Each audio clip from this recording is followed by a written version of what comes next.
विद्यार्थी आशा करते हैं कि आप अच्छे होंगे, स्वस्थ होंगे, आप पढ़ाई में चलते होगी और आपको तो विदित है कि हम आपके लिए हर संभव प्रयास कर रहे हैं। सही, सटीक और authentic new up to date प्रश्नों के माध्यम तैयारी करा रहे हैं। अगर आप नए हैं तो आपको बता दें, हमारे चैनल में आपके लिए डाटाओं का भंडार रखा, मैथ्स का वीडियो आपको मिल जाएगा, रीजनिंग का मिल जाएगा, जीके के मिल जाएगा, जो भी पढ़ना चाहते हैं आपको तीनों प्रश्न आपको मिल जाएगा।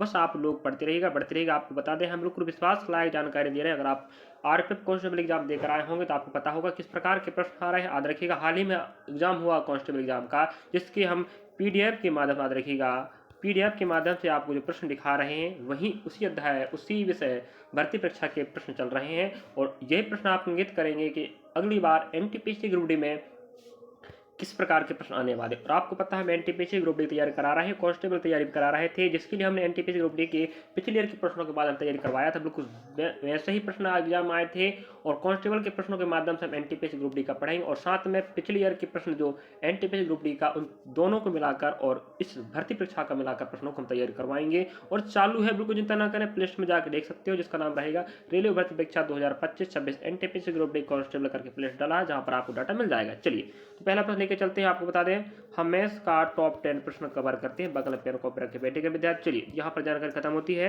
चले, पहला प्रश्न आप देख पा रहे होंगे। अगर आपने, आपको बता दें, टोटल 35 प्रश्न आते हैं, आपको पता होगा मैथमेटिक्स के कांस्टेबल, जिससे हम 10-10 प्रश्नों का पार्ट कवर करेंगे, याद रखिएगा। और 5 प्रश्न ऐसे होंगे जो आपको कवर नहीं होंगे और जीके जीएस भी आपको कवर हो रहा है शिफ्ट बाय डे बाय, चिंता ना करें। पहला प्रश्न आपको बता रहा, देखिएगा, क्षमा चाहेंगे जो प्रश्न दूसरा ओपन हो गया है, देखिएगा यहाँ पर आप देख पा रहे हो, निम्नलिखित का मान ज्ञात करें। और इसके पहले अगर इसका पार्ट आप नहीं देखा तो जाके देख सकते हैं। हमें यहाँ पर कह रहा है, देखिएगा, 4/5 प्लस कोष्टक में 1056 गुणा 6/96 × 5। इसका मतलब ये हो रहा है कि यहाँ पर हमें पहले कोष्टक हल करना पड़ेगा बोर्ड मार्क्स के हिसाब से। तो हम कहेंगे भाई 12 8 96 होता है, 12 8 96 हो जाएगा, 9 बच जाएगा, 12 8 96 हो जाएगा। इस प्रकार से आप देख समझ पाए होंगे कि जो गुणा भाग लगा है कि नहीं, ये 8 बार गया और ये भी 8 बार गया। अब 8 से 8 मतलब 11 बार जाएगा। तो इस प्रकार आप देख पाए होंगे कि इस पूरे का मान 11 आ गया, गुणा आपका 6 कितना बन जाएगा, 66। तो 4/5 प्लस कोष्टक के अंदर आपका 11 छक्का 66 हो जाएगा, अपन आपके नीचे 5 हो जाएगा। आप देखिएगा यहाँ पर आप लोग इस प्रकार की पोजीशन में क्या करते हैं, देखिएगा विद्यार्थी, जब आपके पास क्या समान हो, आधार समान हो, तो आप, क्षमा चाहेंगे, जो ऊपर अंश कहलाता, भिन्न में नीचे हर कहलाता। जब आपका हर समान हो तो अंशों को जोड़ दो और नीचे हर लिख दो बस। तो भैया ऊपर बन जाएगा 70, नीचे हो जाएगा आपका 5। जैसे भाग लगाओगे तो भैया 14 बार जाएगा। इसका मतलब हुआ आपका आंसर ऑप्शन 32 राइट। समझे क्या ना। चलिए, इस प्रकार से हमने समझा के बताया। बिल्कुल लास्ट तक टॉप 10 प्रश्न देखिएगा और आप लगभग हमारे 35 प्लस प्रश्न देख लीजिएगा वीडियो। मैथ रीजनिंग जी की जिस मिला के आपके दिमाग में बैठ जाएगा प्रश्न का पैटर्न। समझे, हर टॉपिक जो कांस्टेबल में आया है वो आपको ग्रुप डी एनटीपी से मिलेगा। कुछ टॉपिक ऐसे हैं जो आपको नया मिलेंगे, वो भी आपको पढ़ाया जाएगा, चिंता ना करें आप लोग। चलिए, अगला प्रश्न देखिएगा, 1 दर्जन केले का विक्रय मूल्य, याद रखिएगा क्या बोलता है, 1 दर्जन केले का विक्रय मूल्य 20 केलों के क्रय मूल्य के बराबर है। तो लाभ प्रतिशत ज्ञात करो, क्या देखिए समझा के बता देते हैं। सीपी मीन्स क्या होता है, क्रय मूल्य। अगर आपने 20 केले लाए हो, ठीक है, जिनका मूल्य कितना है, थोड़ा रिपीट कीजिएगा, समझने का प्रयास करेंगे। आपने 100 रुपये में खरीदे केले, ठीक है, कितने खरीदे, 20 खरीदे, और 100 रुपया में ही आप बेच रहे हो कितना केला, 1 दर्जन, मतलब 12 केले। याद रखिएगा, जो टॉपिक आप अगर प्रतिशत लाभ हानि अध्याय पढ़ोगे तो वहां पर आप इस प्रकार के प्रश्न का टॉपिक मिल जाएगा। अब देखिएगा, अब आपने 100 रुपया में कितने खरीदे 20 और 100 रुपये में कितने बेचे 12। तो आप देखिएगा 8 वस्तु या 8 केले तो आपको बचे ना, और 8 बचे हैं। नीचे हमेशा विक्रय मूल्य वस्तु रखती है तो नीचे 12 हो जाएगा। 4 दूना 8 और 4 3 12। इस प्रकार से आप देखिए कि हमारे पास 2/3 आया है। अब 8 बच गए हैं बेचने के लिए तो लाभ ही होगा, और यहाँ पर लाभ ही कह दिया है, आपको 100 रखना पड़ेगा। अब देखिएगा 2/3 अगर आपको मान पता होगा तो आप कहेंगे सर 66 सही 2/3 आप करेक्ट होगा, अन्यथा आपको 200 में गुणा करना पड़ेगा, ये 200/3 बन जाएगा। जैसे ही 200 को भाग 3 में लगाओगे तो आपका आंसर ऑप्शन नंबर पहला आ जाएगा। देखिएगा, पहला प्रश्न आपको समझ में आएगा होगा, और सेकेंड प्रश्न आपको बता रहा है, इस प्रकार का टॉपिक का प्रश्न आपको एग्जाम मिलेगा। समझे। अगला प्रश्न देखिएगा, हम प्रश्न क्रमांक नेक्स्ट लेते हैं। यहाँ पर हमें प्रश्न कहता है कि किसी संख्या के 95%, ठीक है, हमें नहीं पता संख्या x मान लेते हैं, उस संख्या का 95%, ठीक है, का 1%, ठीक है, 1% उस संख्या, वो संख्या कौन, x का कितना परसेंट, हम y कर लेते हैं कितना परसेंट है, तो ये हो गया। समझे ना समझे? चलिए, संख्या का 95% और का 1% उस संख्या का, जो संख्या यहाँ पर है वो x होगा, का y%, ठीक है, x से x कट जाएंगे संख्या से। अब देखिएगा 100 से 100 कट जाएगा। अब यहाँ पर आपको 95/100 बराबर आपको y मिल रहा है। इसका मतलब ये हुआ 95/100 है। जब इसको आप हल करोगे तो ये 0.95 बनेगा और आपका y तो यहाँ पर था, वही तो परसेंट, y क्या है, कितना परसेंट याद रखिएगा, तो आपका आंसर ऑप्शन नंबर सेकंड होगा। देखिएगा कितना शानदार प्रश्न बना के दिया था। अगर आप प्रयास करते तो आप भी बना पाते। आप क्या करने का काम करेंगे, जैसे हम आपको प्रश्न दिखाए, आप क्या करना, प्रश्नों को पहले बनाना है, नहीं बनेगा तो आप फिर देखिएगा कैसे बनाते, ठीक है। चलिए, अगला प्रश्न आप देख पा रहे होंगे, देखिएगा बिल्कुल टॉप प्रश्न चल रहे हैं एग्जाम, याद रखिएगा एग्जाम में आपको बिल्कुल ऐसे प्रश्न मिलेगा, याद रखिएगा। और आप पढ़ते विश्वास के साथ तो बढ़िया पढ़ते रहो। और नेक्स्ट प्रश्न देखिएगा, 7 पुरुष किसी कार्य को 6 दिन में पूरा कर सकते हैं, जबकि 4 महिलाएं उसी कार्य को 14 दिन में पूरा कर सकती हैं। 2 महिलाएं 2 पुरुष उसे कितने दिन में पूरा करेंगे? आपको बता दें, इस प्रकार का प्रश्न आपको हर शिफ्ट में मिलेगा, महिला पुरुष और बच्चे वाला। तो हमें क्या करना है, W1 W2, तो M1 इंटू D1 और M2 इंटू D2। यहाँ पहला पंक्ति का कार बैठेगा, पहले पंक्ति के व्यक्ति बैठेंगे, पहले पंक्ति के दिन बैठेगा, दूसरा कार बैठेगा। अगर वही कार है तो वही कार बैठ जाएगा, और दूसरी पंक्ति के दिन बैठेगी, दूसरी पंक्ति का दिन बैठेगा। दिखाई देते हैं।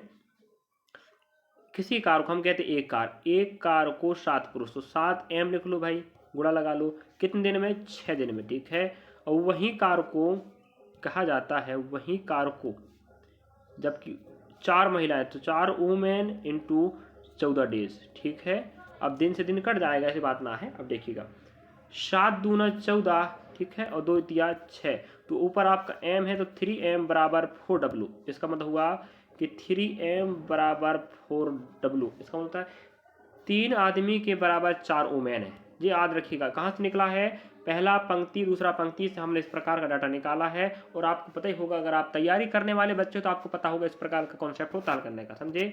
और 3m बराबर 3w, इसका मतलब 3 आदमी बराबर 4 वुमेन। हम 1 मैन बराबर खोजें तो 4/3 वुमेन। इसका मतलब 1 आदमी बराबर 4/3 महिलाएं, याद रखिएगा। हम कहते हैं पुरुष, आप देख पा रहे होंगे यहाँ 2 मैन प्लस 2 वुमेन को काम करवाना है, तो कितने दिन में करेंगे? हमें पता है कि 1 मैन बराबर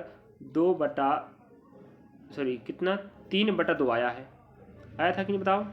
फिर 3 आपका 4 आया, कितना है, 3 आपका यहाँ पर आ जाएगा 4/3, ठीक, कितना आएगा, 4/3 वुमेन आ जाएगा, ठीक है। अब देखने काम कीजिएगा, अगर आप पास 2 मैन है, अगर 2 मैन प्लस 2 वुमेन है, अगर जैसे 2 आदमी को आप चेंज करोगे तो आप पता 1 आदमी बराबर कितना था, 4/3 था, तो हम कहते हैं 2 इंटू 4/3 हो जाएगा, ठीक है। ये 4 दूना 8, ठीक है, कितना हो जाएगा, 4 दूना 8, 8/3 हो जाएगा, ठीक है, 8/3। इसका मतलब ये हुआ कि 2 आदमी अब कितने बन गए, 8/3 वुमेन, प्लस आप देख पा रहे होंगे 2 वुमेन। अब सबके सब वुमेन हो गए।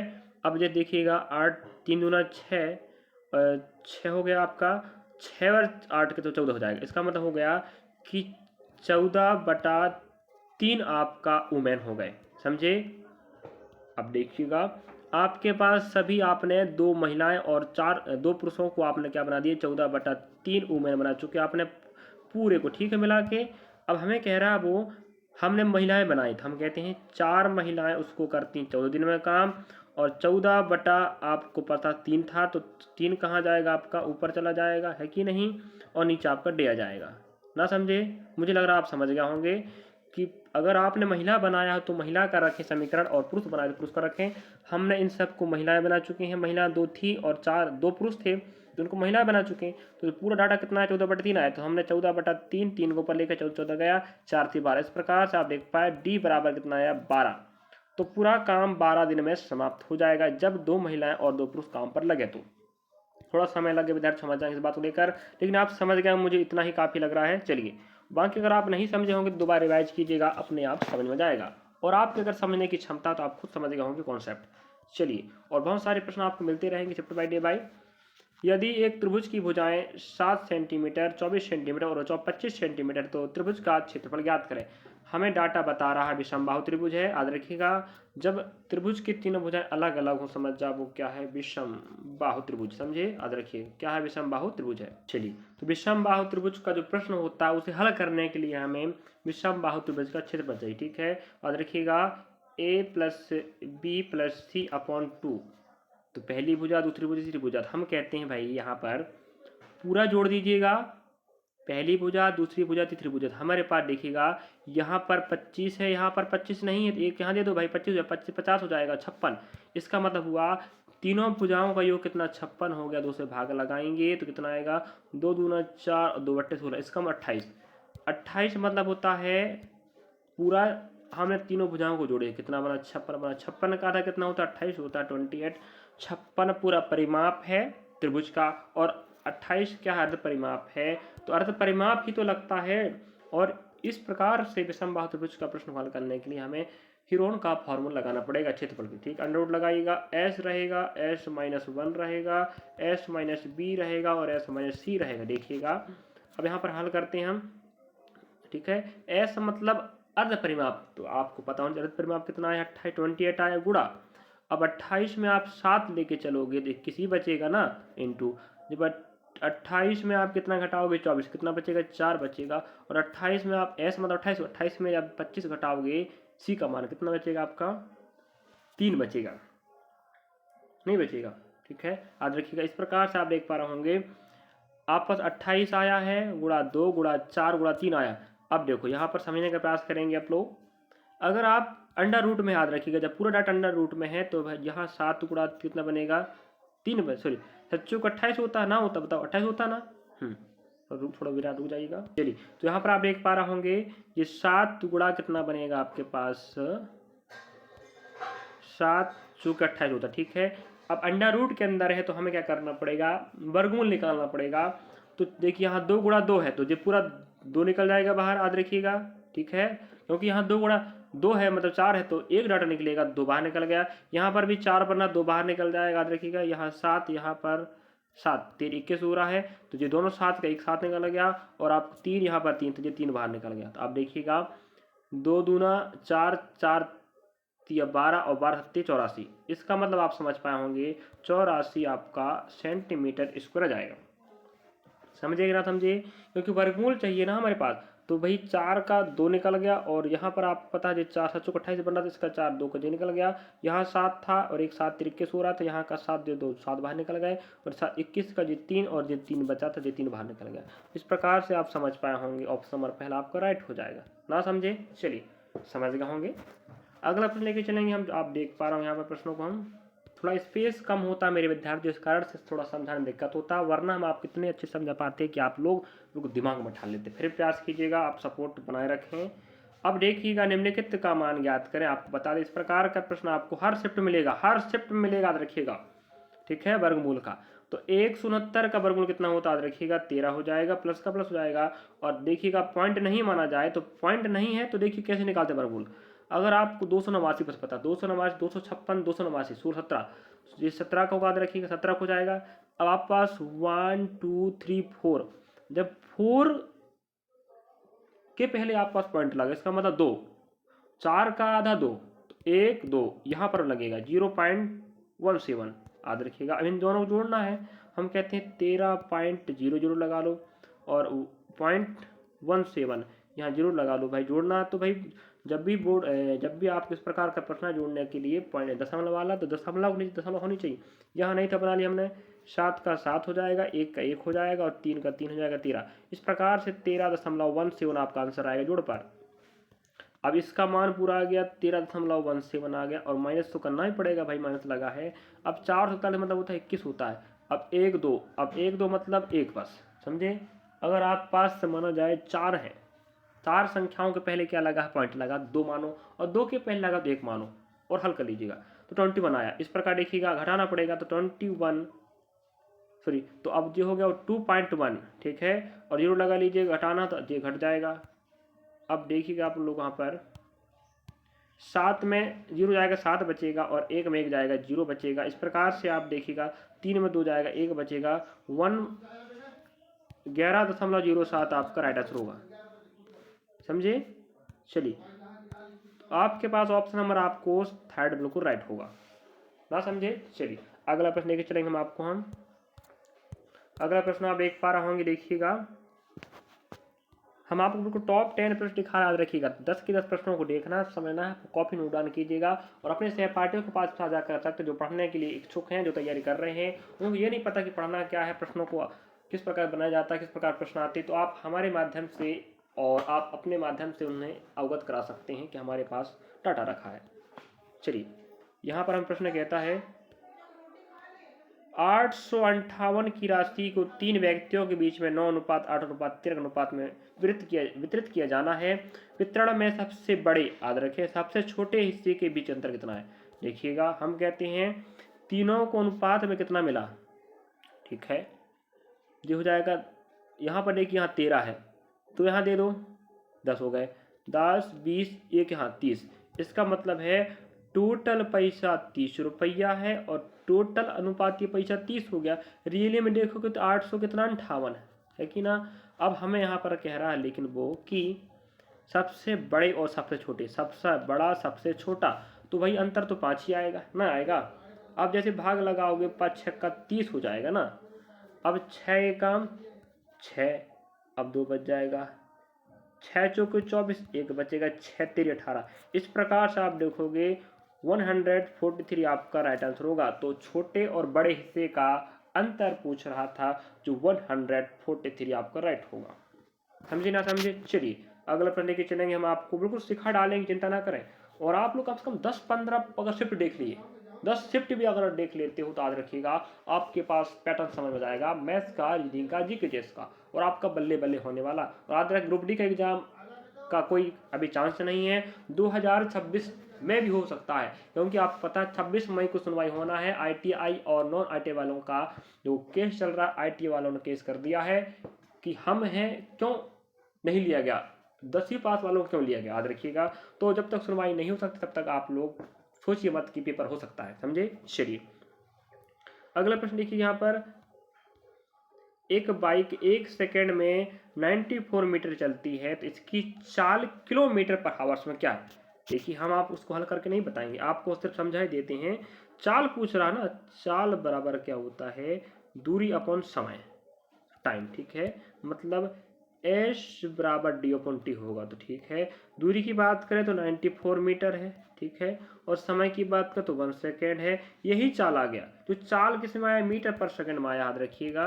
अब हमें क्या कह रहा है वो, किलोमीटर पर आवर। तो याद रखें जब भी आपको मीटर पर सेकेंड को किलोमीटर पर आवर से बदलना हो तो 18/5 से गुणा करना पड़ेगा। समझे ना समझे? चलिए अब हम आपको समझाई देते हैं कि आप क्या करेंगे, 94 इंटू 15 को जब 5 से भाग लगाओगे, याद रखिएगा, तो आपका आंसर क्या आएगा, ठीक है। तो क्षमा चाहेंगे 18 रहेगा यहाँ पर, 18, ठीक है, 18। तो आप लोग इसको पूरा हल कर लीजिएगा। अगर आपका ऑप्शन पहला ना आके दूसरा आता तो आपको राइट होगा। समझे? आपको हम समझा दिए कि मीटर पर सेकेंड को चेंज करना हो तो 18/5 गुणा करें, और जब किलोमीटर पर सेकेंड पर हावर्स को चेंज करना तो 5/18 गुणा करते हैं चाल में। समझे?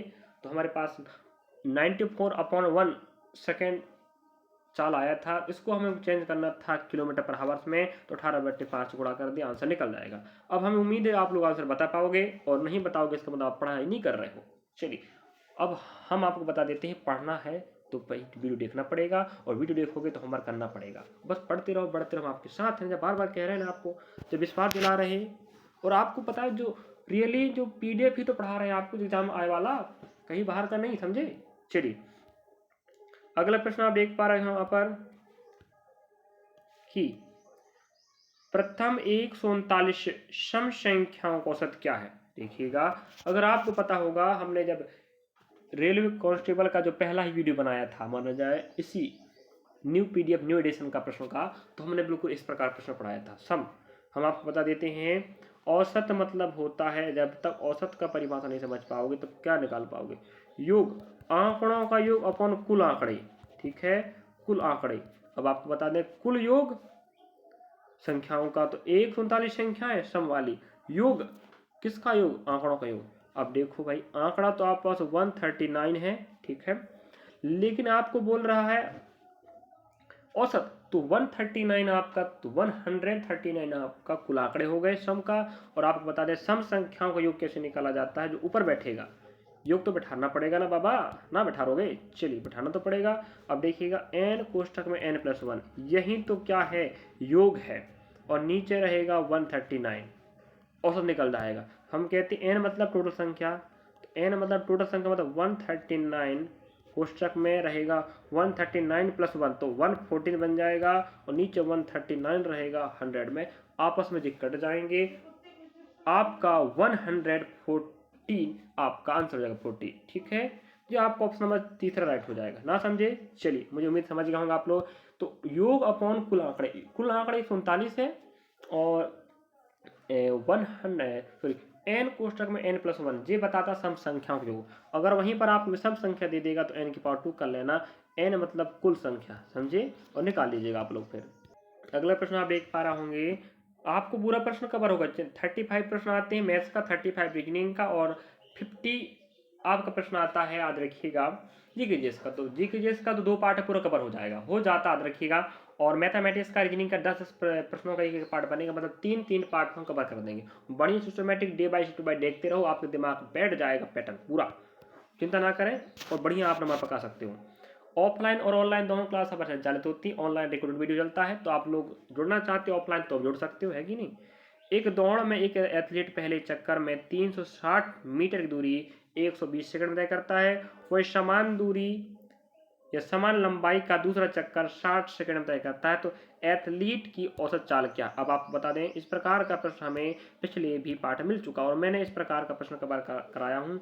जब भी औसत चाल बोले और दूरी आपका क्या हो, समान हो, समझे, क्या करना पड़ता है औसत के लिए, 2 × x × y upon x + y, x आपको पहली चाल, y दूसरी चाल, क्या निकलेगा, औसत चाल। देखिएगा निकाल के बता देते हैं आपको।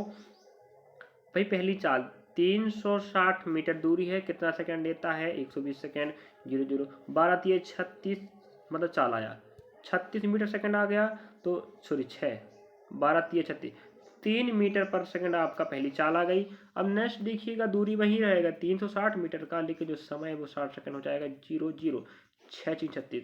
इसका मतलब ये हुआ कि 2 × 3 × 6 और 3 + 6 9, 3 तेरह का 9, और 3 दूना 6, 2 दूना 4, जी आपका जाएगा औसत चाल, ऑप्शन नंबर तीसरा।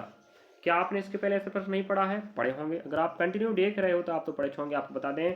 और हम आप हर समय प्रयास करेंगे सही सटीक जानकारी देकर, और ये रहे आपके टॉप 10 प्रश्न, हमने समझा दिया व्याख्या सहित।